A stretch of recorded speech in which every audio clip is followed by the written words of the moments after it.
Youtuber nem é gente, mas eu sou professor, show tem que continuar. Olá, meu nome é Hugo Braga, estamos aqui hoje para falar um pouco a respeito do simbolismo, né? Ouvindo o som das cigarras que cantam ao fundo nesse novembro chuvoso, a gente vai falar um pouco a respeito desse movimento literário, estético que aconteceu simultaneamente, né, ao realismo, ao naturalismo, ao parnasianismo, na metade do final do século XIX e no início do século XX. Bom, primeiro nós vamos começar falando das características gerais desse movimento, o que influenciou a sua criação. Depois a gente vai ver algumas das características temáticas e estruturais que fazem parte da poesia simbolista na Europa e também no Brasil, para a gente ver a obra de dois dos principais escritores dessa escola literária no Brasil, que são Cruz de Souza e Alfonso de Guimarães. Tudo bem? Bom, na Europa vai haver uma grande onda de pessimismo, não é? A corrida militar, né, e a disputa econômica entre as grandes potências da Europa vai se acirrar no final do século XIX. A gente vai ver uma série de movimentos de greves operárias acontecendo no continente e uma espécie de crise social, né, crise econômica, que vai convulsionar, levando a Europa à Primeira Guerra Mundial, lá no início do século XX. Então, na concepção dos artistas de então, né, absorvendo esse pessimismo que estava dominando o continente, o artista não podia só se apoiar, né, nas ideias sentimentais, como era próprio lá dos românticos, mas ele tampouco poderia acreditar que só o racionalismo, né, a objetividade, o pensamento próprio lá dos realistas seria suficiente para orientar o seu olhar e inspirar, faltou uma letra aqui, perdão, nós corrigimos agora, a gravação não tem cortes, ao vivo, é tudo ao vivo aqui, embora esteja gravado, né, a gravação é ao vivo, e inspirar a sua arte. Por quê? O simbolista ele não vai registrar aquilo que, vamos dizer assim, que é colocado na realidade. É aquilo que ele percebe da realidade. Por quê? Porque, segundo ele, a realidade pode ser enganadora, o momento é enganador. Então, o que há além daquilo que é visível? Por assim dizer, é um questionamento que a gente pode fazer pensando sobre o que é o simbolismo, né? Então, com o que eles vão trabalhar? Vão trabalhar muito com o poder de sugestionar o olhar do indivíduo que, né, se depara com uma obra simbolista. Então, esse momento de incerteza e indefinição vai se refletir em representações mais vagas, fluidas e abstratas, né? A gente vai ver, por exemplo, na pintura, do final do século XIX para o século XX, surgir o impressionismo. Então, o uso das cores para captar, por exemplo, a mudança do horário de uma determinada paisagem, né? Às vezes um pintor vai pegar um mesmo cenário e pintá-lo em diferentes momentos do dia, para mostrar com as cores a mudança dos horários e a mudança da percepção do artista sobre aquela paisagem. Então, jogos de luz e sombra, para explorar essas diferentes impressões, vão estar muito marcados nas obras, né? E esse é o momento que a gente vai ver um afastamento da arte acadêmica e o início da abstração, né, que vai levar depois à arte contemporânea. Então, isso falando da pintura, é claro. Mas, né, não só nas artes plásticas, mas também nas artes literárias, o poder dos símbolos vai ser muito explorado. Então, como eu posso levar o meu leitor a procurar entender algo que é desconhecido, mas não usando só unicamente a razão? Então, vão fazer muitas analogias entre o mundo visível e o mundo das essências, né? Eles vão ser essencialistas em grande parte. Então, um escritor que marca muito esse momento, que vai ser um dos grandes inspiradores, não só para o simbolismo, mas também para o parnasianismo, é Charles Baudelaire, um francês. Né? Ele tem um livro chamado As Flores do Mal, em que ele vai escrever uma série de poesias, em especial sonetos, em que a gente vai ver registrados o uso dessa técnica estética voltada, né, para a poesia metrificada, que é próprio lá do parnasianismo, rimada, organizada.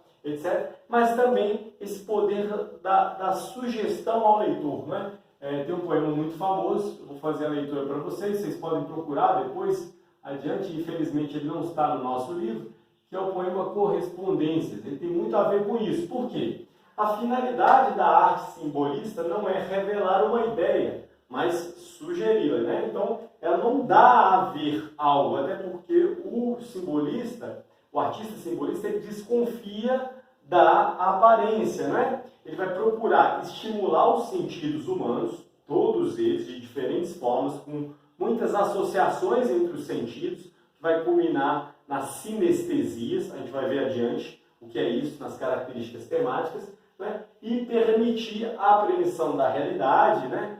Do mundo das essências, do que está para além do visível, né? Mas do que seria real, sem o auxílio direto da razão. Bom, então a gente vai entender que eles são filiados ao platonismo, né? Lembra lá das concepções de Platão, do mundo das ideias, né? Da realidade diferente. Para Platão, as coisas, a verdade, ela existe nas ideias, né? E não nas coisas materializadas. Porque o que é materializado é perecível, é falho, né? É imperfeito. A perfeição, a verdade, ela existe no campo das ideias, ou no mundo das essências, vamos dizer assim. Então, filiados ao platonismo, opõem o mundo sensível, né? Sensível não no sentido de meloso, né? De dramático, mas sensível daquilo que se pode perceber pelos sentidos, né? Eles vão opor o mundo dos sentidos, né? Aquele mundo das aparências, a esse chamado mundo das essências. Tudo bem? Então, essa é uma ideia que vai ser explorada muito por eles, essa ideia de que, né, como é que eu posso explorar as correspondências entre aquilo que o homem percebe na natureza, né, e aquilo que é puro, verdadeiro, belo, né, que está na essência das coisas. Bom, posso ter me confundido um pouco nessa explicação, cometido algumas imprecisões, mas eu acredito que são essas as ideias gerais que vão nortear o pensamento, que vai constituir, que vai construir essa escola literária. Quando a gente chegar nas características temáticas e estruturais, a gente vai entender melhor isso. Mas leio para vocês, então, o poema de Charles Baudelaire chamado Correspondências. A natureza é um templo onde vivos pilares podem deixar ouvir confusas vozes, e estas fazem o homem passar através de florestas de símbolos que o veem com olhos familiares. Começa assim o primeiro capítulo. Como os ecos do além confundem os rumores na mais profunda e tenebrosa unidade, tão vasta como a noite e como a claridade, harmonizam-se os sons, os perfumes e as cores. Há perfumes frescos como carnes de criança, doces como oboés, ou verdes como as campinas, e outros corrompidos, mas ricos e triunfantes, que possuem a efusão das coisas infinitas, como o sândalo, o almíscar, o benjoim e o incenso, que cantam o êxtase do espírito e dos sentidos. Né? Então, para ele, o êxtase dos sentidos, que é o êxtase do espíritos, é essa harmonização das correspondências da natureza, não é? Os sons, os perfumes e as cores. Olha como ele constrói a sinestesia. Perfume fresco como carne, então ele mistura o olfato com o paladar, né? Doce como oboé, então ele mistura o paladar e o som, falando desse instrumento musical, né?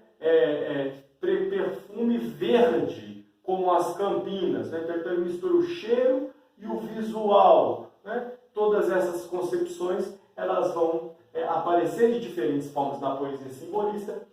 Baudelaire é um poeta inclassificável, né? Mas que vai dar base para esse pensamento que vai surgir então. Então vamos apagar o quadro para a gente falar das características estruturais e a seguir nós vemos o caso brasileiro. Bom, seguindo então para a gente falar de algumas das características temáticas e estruturais que vão compor a poesia simbolista, não é? O trabalho com a forma para alcançar objetivos estéticos. Então isso aqui, ó, é semelhante ao parnasianismo. Mas vai haver uma diferença, porque para o parnasiano, o conteúdo não interessa. A palavra é um signo de cópia de algum outro signo da realidade, é o que a gente chama de mimesis, né? O conteúdo não é tão interessante. Não é explorado no parnasianismo o valor, por exemplo, metafórico, né? Sugestivo da palavra, ou as concepções que não são só aquelas concepções concretas, mas abstratas. O conhecimento intuitivo da realidade, como eu havia dito anteriormente, né? Então, para perceber essas essências, eu vou usar a experiência sensorial, né? Misturando, fundindo as cores, os sons, os perfumes para criar as sinestesias. Então, um perfume evoca, chama, traz à mente uma cor, né? Um som evoca uma imagem, então uma voz macia, um doce perfume, uma luz fria. A gente vai ver essas fusões aparecendo em muitos momentos, né? Os simbolistas terão uma concepção mística de mundo. Não é exatamente a concepção dos românticos, né? Mas eles vão abandonar o positivismo, né? Aquela ideia de que a ciência pode explicar todos os fenômenos humanos e sociais, então, e o cientificismo, que era reinante nesse final do século XIX, crendo que o mundo ideal, né, o mundo das essências, só pode ser alcançado pela beleza pura da arte, da poesia, né? Aqui no Brasil, essa poesia não vai ser bem recebida. Tanto é que os dois poetas brasileiros só vão ter o seu reconhecimento muito póstumamente. A gente precisava ter um certo desenvolvimento e organização social, né, que era pedido pelas transformações de caráter abolicionista, de caráter republicano que estavam acontecendo no Brasil no final do século XIX. Então, os simbolistas não vão ser bem vistos aqui, né? A gente vai estar mais ligado aos realistas, aos parnasianos.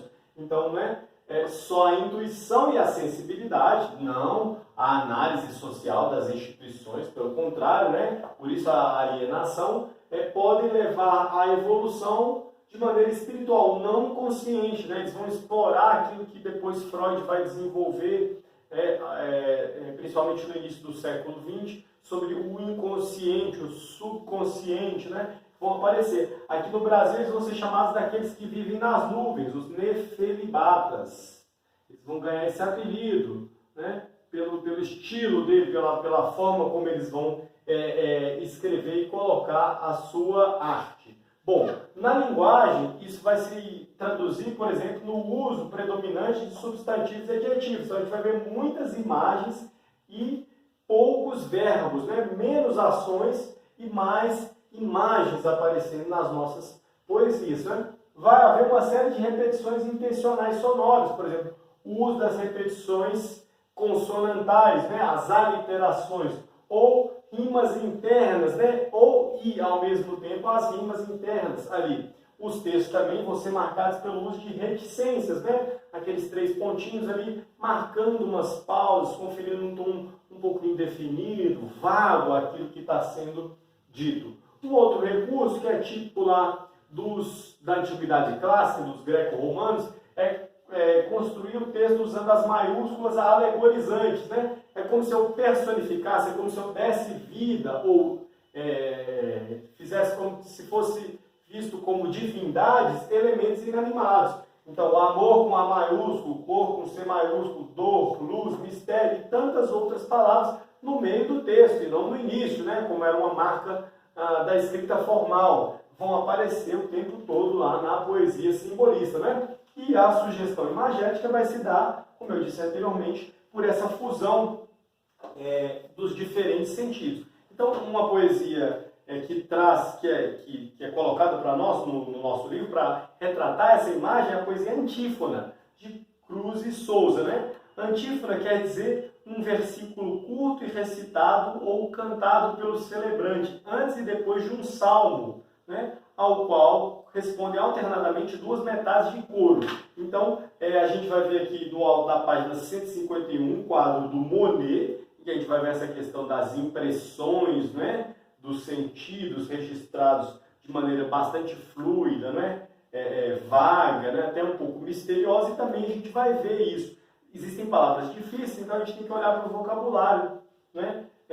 quando for ler esse texto, quando vocês forem ler esse texto mais detidamente no livro de vocês. Mas venho eu aqui para mostrar um pouco dessa questão das imagens, né? E das aliterações ou das maiúsculas alegorizantes nesse texto. Todas essas questões estão colocadas aqui como exemplo. Ó formas alvas, brancas, formas claras, de luares, de neves, de neblinas, ó formas vagas, fluidas, cristalinas, incensos de turíbulos das aras. Né? 3 versos já tem as reticências, formas do amor, constelarmente puras, de virgens e de santas vaporosas, brilhos errantes, mádidas frescuras e dolências de lírios e de rosas, indefiníveis músicas supremas, harmonias da cor e do perfume, horas do ocaso, trêmulas extremas, requiem do sol que a dor da luz resume. Então o primeiro verbo vai aparecer lá no final do segundo quarteto. Antes disso, só imagens, só substantivos e adjetivos. Termina, né, com mais 2 quartetos, o trecho aqui que está colocado para nós no livro. Perceba a repetição em S. Visões, salmos e cânticos serenos, surdinas de órgãos flébeis soluçantes, dormências de volúpicos venenos, sutis e suaves, mórbidos, radiantes, infinitos espíritos dispersos, inefáveis, endêmicos, aéreos. Fecundai o mistério destes versos como a chama ideal de todos os mistérios. Né? Então, a impressão que a gente consegue perceber né, dessas características, tanto de tema, na forma do tratamento das questões colocadas no poema, como as questões estruturais de linguagem. Para perceber isso melhor, vocês vão ter que ler detidamente outras vezes. Então, esse foi um exemplo de uma poesia de um poeta muito famoso brasileiro chamado Cruz e Souza. Eu vou apagar o quadro só para colocar aqui algumas características da poesia desses 2 artistas brasileiros e aí encerramos. Bom, para fechar então, vamos falar um pouco sobre os 2 principais autores dessa escola literária. Né? Cruz e Souza foi um representante do simbolismo. Ele era filho de escravos, né? E os pais dele foram alforriados. Ele foi adotado, tutelado por um marechal. Né? Ele é do estado de Santa Catarina, né? Um estado que nós sabemos que tem uma presença negra muito menor do que outros estados do Brasil. Então ele viveu muito fortemente o preconceito. Quando mais velho, já educado, ele passou no concurso para exercer o cargo de promotor público, mas ele foi proibido de ocupar esse cargo pelo fato de ser negro. E a vida dele é marcada por muitos sofrimentos. Depois que ele se muda de Santa Catarina e vai para o Rio, se casa, a sua mulher passa a ter problemas mentais. Né? Ela chega a ser internada no hospício e ele perde 2 dos 4 filhos que teve com ela ainda em vida. Então, muito desse sofrimento, né, a gente vai ver refletido na sua poesia. Mas é uma poesia marcada por uma grande profundidade filosófica, né, e essa angústia diante do desconhecido, né, do outro mundo, daquilo que não é possível de se visualizar no real. Né? Uma outra característica que vai ser apontada na poesia dele é a questão da linguagem e a obsessão pela cor branca. Então, muitos vocábulos vão remeter a essa ideia de brancura, né? Névoa, neve, alvas, brumas, lírios, palidez, luz. Então, um sujeito, um analista, vamos dizer assim, de menos capacidade, diria que é pela admiração que ele tinha dos brancos, ou pela vontade que ele tinha de ser branco. Mas isso não condiz, porque a ideia de brancura, no simbolismo, está associada à ideia de pureza. Né? Então não tem nada a ver com a raça, do fato de ser negro ou ser branco. Né? Era a cristalização de uma concepção estética que era própria do movimento e que ele, por ser um sujeito, né, estudioso, autodidata, vai tão bem incorporar. Então a gente pode, na análise literária, saber de elementos da vida do autor, mas a gente não pode resumir essa análise só e somente só a esses elementos biográficos, não é? O texto literário, a estética, a criação vai além, muito além da vida única do sujeito. Mas um poema que traz para nós um pouco, né, da estrutura, mas também dessa questão da vida e da angústia diante do desconhecido, é o poema Vida Obscura, que é um poema que caiu no Enem, está lá na página 159. Leio eu rapidamente para você perceber. Ninguém sentiu o teu espasmo obscuro, ó ser humilde entre os humildes seres. Embriagado, tonto de prazeres, o mundo para ti foi negro e duro. Atravessaste no silêncio escuro a vida presa a trágicos deveres, e chegaste ao saber de altos saberes, tornando-te mais simples e mais puro. Ninguém te viu o sofrimento inquieto, magoado, oculto e aterrador, secreto, que o coração te apunhalou no mundo. Mas eu, que sempre te segui os passos, sei que a cruz infernal prendeu-te os braços e o teu suspiro como foi profundo. Ele, inclusive, no final da vida, né, contraiu tuberculose, se refugiou numa pequena cidade de Minas Gerais, mas morreu tuberculoso com apenas 36 anos de idade, deixando uma vasta obra que só vai ser reconhecida, né, depois, no século XX. Um outro autor muito importante desse mineiro é o mineiro Afonso de Guimarães. Ele adotou esse pseudônimo literário, né? Ele meio que romanizou, escreveu o nome dele assim com PH, colocou um N aqui, escreveu Guimarães, colocou um N também, né? Porque ele achou que assim ficaria mais adequado o nome, né, literário à sua estética simbolista. Ele foi um sujeito que nasceu na cidade de Ouro Preto, em Minas Gerais, e cresceu na cidade que fica logo ao lado, também em Minas, que é Mariana, que é uma cidade muito marcada pela presença das igrejas, né? Se você for visitar o interior de Minas Gerais, você vai sentir como é o peso das tradições do catolicismo, né? E daquelas igrejas centenárias que estão nessa cidade. Então, a poesia dele vai ser sempre muito marcada por essa ideia da religiosidade, né? E também do misticismo, no vocabulário, né? Na forma de colocar as ideias e de sentir. A linguagem dele vai ser vista como uma linguagem mais tranquila, vamos dizer assim, mais suave, né? Menos complexa do que a linguagem do Cruz e Souza, né? Mas vai aparecer quase como um tema recorrente a questão da morte, né? Que vai ser tematizada de diferentes maneiras, direta e indiretamente, principalmente pela perda de uma prima, né, pela qual ele era apaixonado, que morreu ainda adolescente, chamada Constança. Né? Para ele, a morte seria um momento de transformação que abriria as portas da eternidade para pôr fim ao sofrimento. Parece um pouco a concepção de morte dos românticos, mas não é exatamente igual. Nesse sentido, o poema Ismália, né, que é um poema do Paz desse ano, trata dessa questão, né? A imagem de uma moça enlouquecida que não consegue, estando numa torre, distinguir a sua imagem, não é, que se reflete na água que tem no poço ao fundo daquela torre. Bom, vejamos então como essa imagem da morte aparece, né? E essa ideia de sublimação na poesia. Ismália, que está na página 157, é a obra do Paz. Quando Ismália enlouqueceu, pôs-se na torre a sonhar. Viu uma lua no céu, viu outra lua no mar. Uma lua e o reflexo dela. No sonho em que se perdeu, banhou-se todo em luar. Queria subir ao céu, queria descer ao mar.